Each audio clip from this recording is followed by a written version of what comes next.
Can you expand on what you were talking about earlier and just alluded to it, how landlords present themselves as the kind of victims in the situation or the aggrieved party, and we've had this flipping of the power dynamics at play here between the people that own property and people who have to rent because they cannot own property. What are your observations about the way that dynamic is portrayed and some of the misnomers about landlords in particular?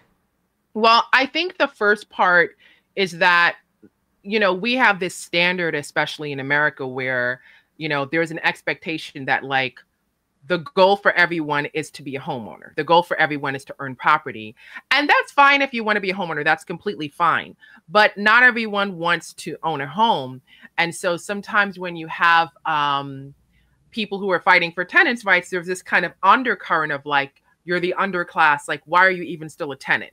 So that framing pops up a lot in these discussions of tenant and landlord, sort of like, why are you even a tenant in the first place? Like, you're supposed to temporarily be a tenant.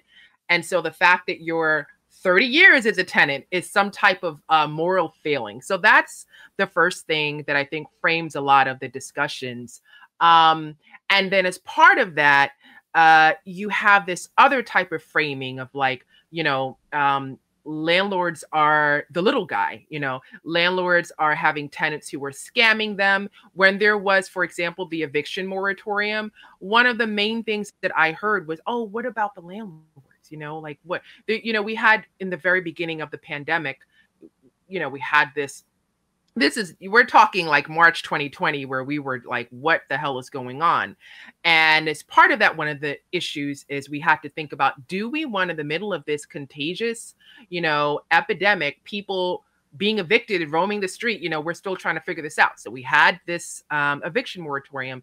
And I mean, they hated it.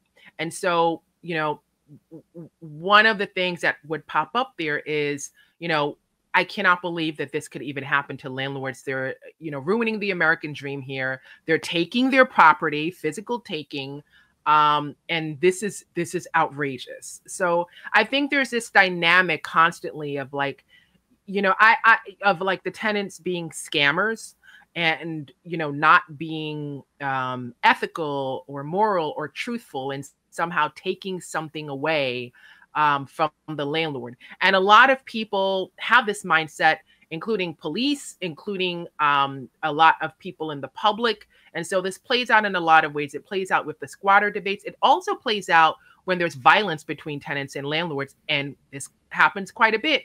The tenants end up being killed by the landlord. I saw you have a whole thread on tenants killed by their landlords. Yeah.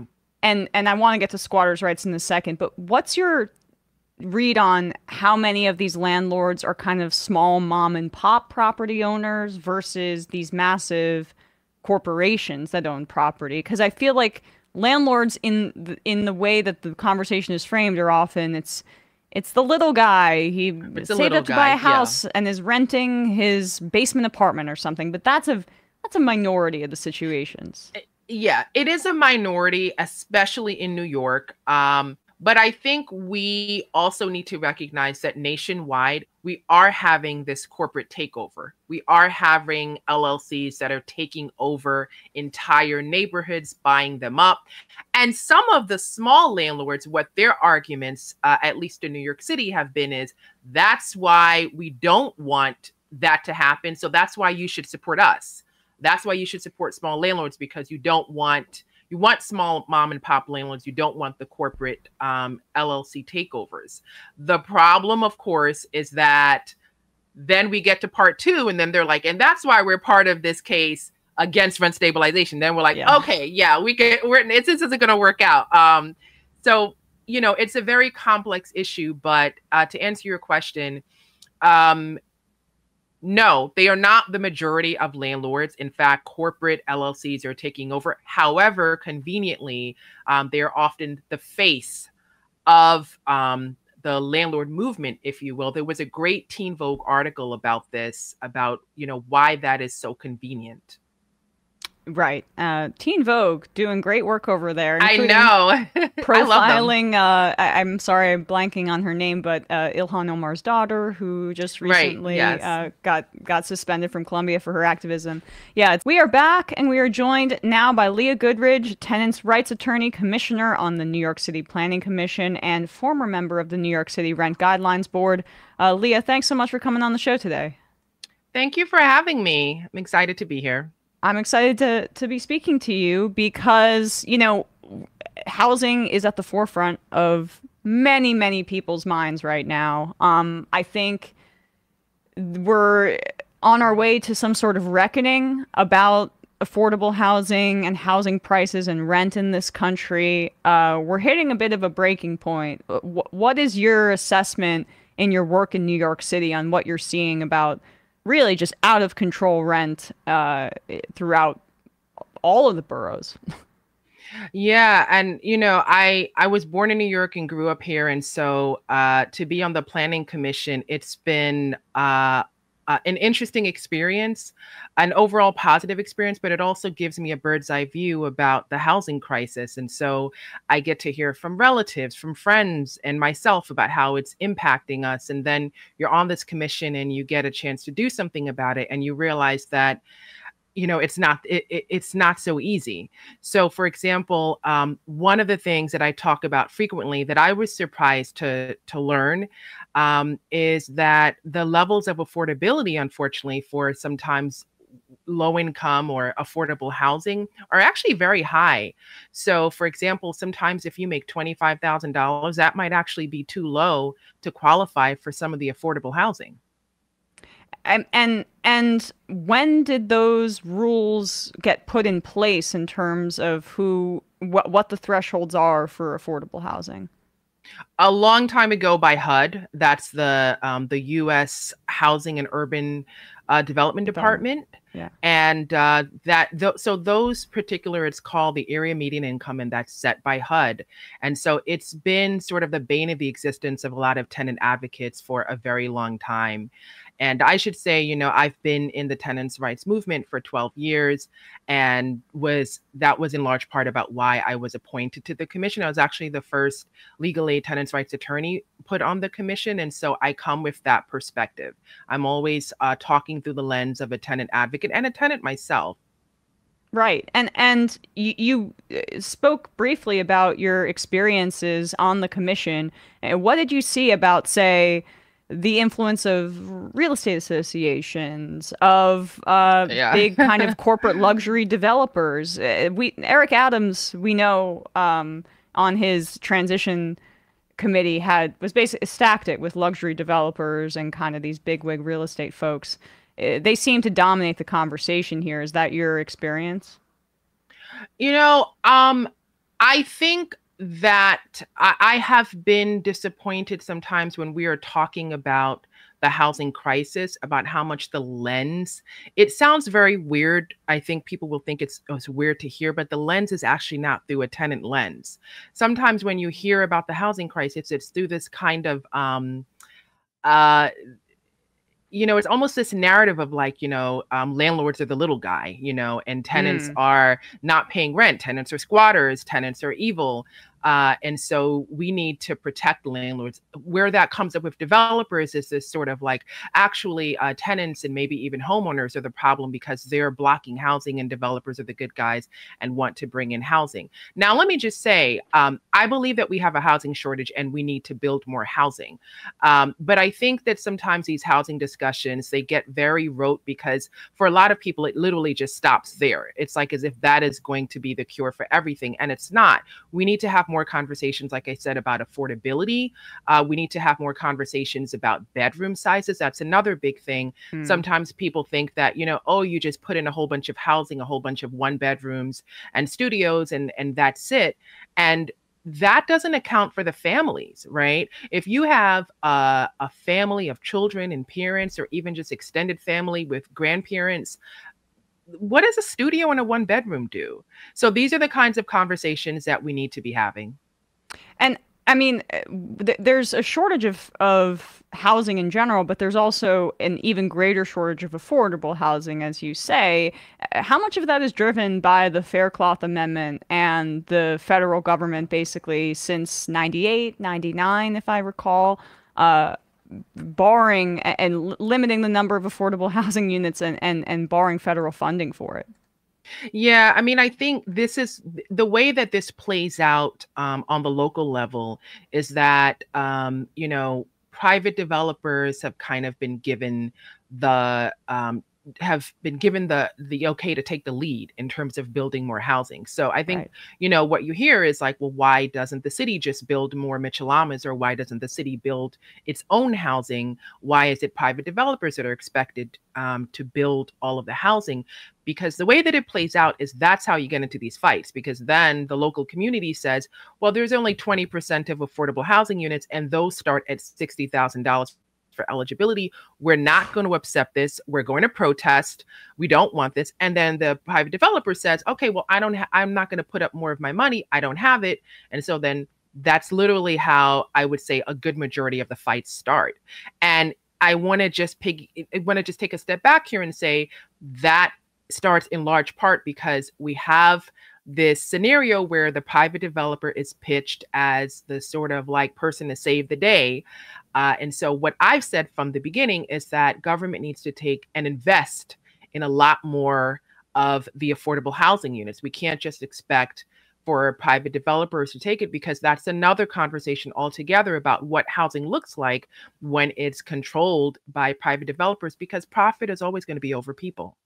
Well, also, if you have more affordable housing and the government gets involved in providing it, it can drive prices down because there's more competition, and the government model is not, it's to shelter people as opposed to being for profit or creating these luxury apartments here in the city that are just speculative assets for people, where you can purchase these luxury apartments driving the cost of housing up, but they're empty in Midtown Manhattan Yeah, and so and I other was places. also, Yeah. yeah, before joining the commission, I was on what was called the New York City Rent Guidelines Board, and that sets the rent for rent stabilized and rent regulated apartments.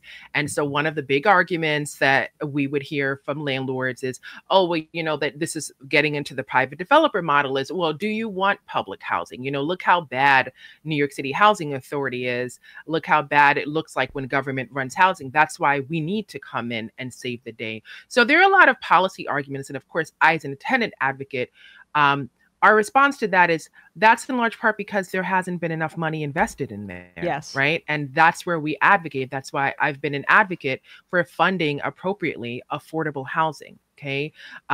When we have situations where it's corporatized, let me give you some examples of things that play out that I see on the ground. Sure. One is, we do have rent stabilization in New York City. It's about 41% of the housing stock in New York City is rent stabilized. And so now, if you go on foot to try to find an apartment, the number one thing is you're probably not going to find it by yourself. You're going to find it by a broker. Okay. Mm-hmm. Because we have this system where it's brokers and the tenant has to pay the broker, not the person who hires the broker, which is a landlord. So you find a rent stabilized apartment through a broker because you saw a listing. And then you know what they tell you. Let's say the rent stabilized apartment is $1,500. They say, well, you know what? Yeah, you have to pay first month's rent, last month's rent, and then a 15 or 20% annual broker fee for me because I helped you find a rent stabilized apartment. Oh, and you And know what some they of these do? have gone up to 20,000. Oh my gosh. I mean, look, Yeah. I went through this last year. You know what they do? They call you and they give you a lockbox code and you go in and Yep. see the apartment yourself, and then I'm You don't supposed to even see pay. it right. They don't even do anything right. And the funny thing is, and because I hear this a lot from people, I talk to tenants every day. You're getting you have to get there within like 2 hours, right? Or else the apartment is gone, Yep. which is a symptom of the housing shortage. But again, I'm also pointing out about how things play out when you have, this sort of corporatized system about how that's a perfect example of profits over people, right? We have the affordable housing and there's even been, cases that have gone at the federal court claiming that, rent stabilization, one of the criticisms is, oh, anyone can live there. So it's not income restricted. It's not means tested. And therefore, why do we even have it? But now we have a system where you can't even access it if you are low income, because then you have to pay the broker thousands of dollars just to get it. Yep. Yeah. It's sometimes like somewhere from 8 to 12 to even up to 15% of your year long contract, of your year long rent, basically, which is tens of thousands of dollars, thousands of dollars. Why are brokers' fees legal? And why? I mean, exactly. I mean, it should be illegal, but if it even exists, it makes zero sense for the prospective tenant to be paying it, because in theory, the broker is advertising the property for rental. Why is the tenant paying it as opposed to the landlord?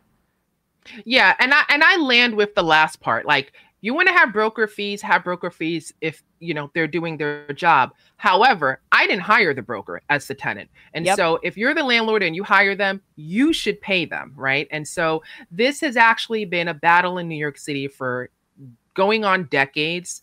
There was a little quick revamp of this a couple of years ago, and it quickly went back. I mean, we could have a whole show, whole series on just that.